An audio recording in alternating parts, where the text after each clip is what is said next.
We all want to get more out of life. I haven't met a single person who hasn't had that inner desire that they wanted more out of this thing we call life, to achieve more, to do more, to have more, whether it's to be wealthier, whether it's to be healthy or thinner. It doesn't really matter. We've all got that inner desire that we really want the best out of life for ourselves and for the people that are around us. But we also know that there's an inner voice within us that kind of says that maybe we're undeserving or we're not good enough, and we start to place a little bit of doubt in ourselves. So the times that we do fail or we don't achieve the success that we started out to achieve in our lives, we start to, I guess, attach stories as to why that was. You know, maybe it could be, I'm not smart enough. I never went to school, or I never went to university, so I'm not intelligent. Or it could be the way I was raised. It's my dad's fault, or it's my mum's fault. I never had a great relationship. It was my upbringing. It was my environment. You know, our family has a history of this. And what I find is that a lot of us, including myself, attach the stories or a reasoning why that we don't achieve it. It makes us feel better. But I also know that in my experience that it's just a lie. It's bullshit. It's a story that we tell ourselves that kind of allow us to say, that's okay, you didn't go good at that, or you failed at this, or you didn't achieve it, so let's just use as an excuse as to why I don't want to strive for anything more in my life, or I'm just going to settle at this level and not strive for anything else. You know, the story that was put to me was that, why are we basing the reasons why we're failing, or the reason why we shouldn't try anymore, the reasons why we shouldn't aspire for greatness, to these few reasons in your life that you're attaching the stories and associating these negative reasons as to why you're not going for your goals? And it was put to me this way. Let's go back into your life, into your entire life's existence, in your life experiences.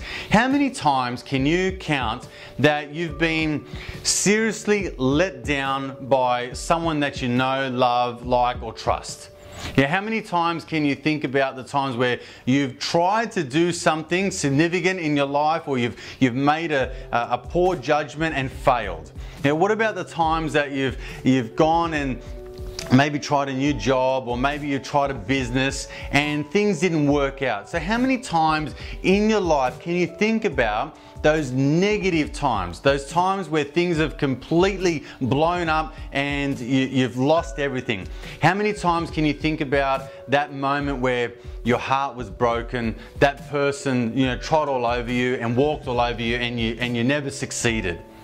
How many times can you come up with? Can you come up with more than 5 times? More than 10?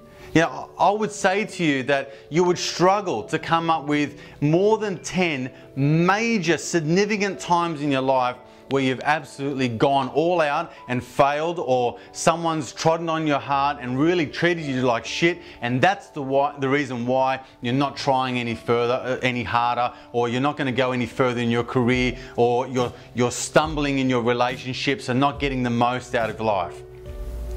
I'd like you to think about it this way though. How many times in your life have you succeeded?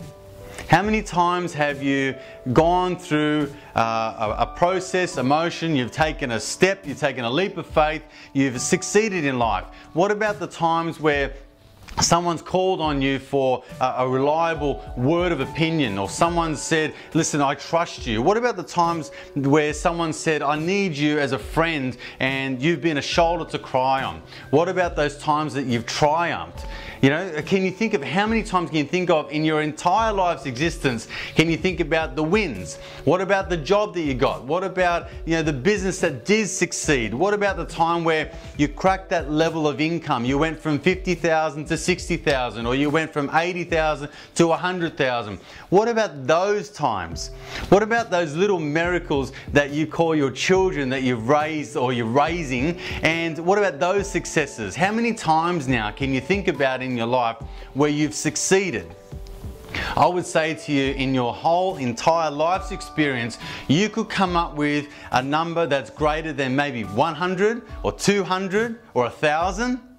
So why is it that we attach all these negative things and the reasons why we can't achieve the greatest success in our lives to 10 times that we've actually failed, when we've got maybe 1 or 200 or 500 or 1,000 times where we've achieved greatness in our lives? Why don't we attach all the positive attributes, all the positive associations to the times that we've succeeded?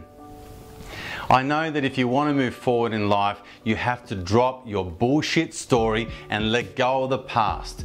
Put the past behind you. It's a part of you that was, and it's a lesson that you've learned in life. There's a reason why this has happened so far. I personally believe that the lessons that we learned in life from our mistakes are what gives us the courage and the intestinal fortitude. It gives us the knowledge to move forward and figure out the reasons that do work.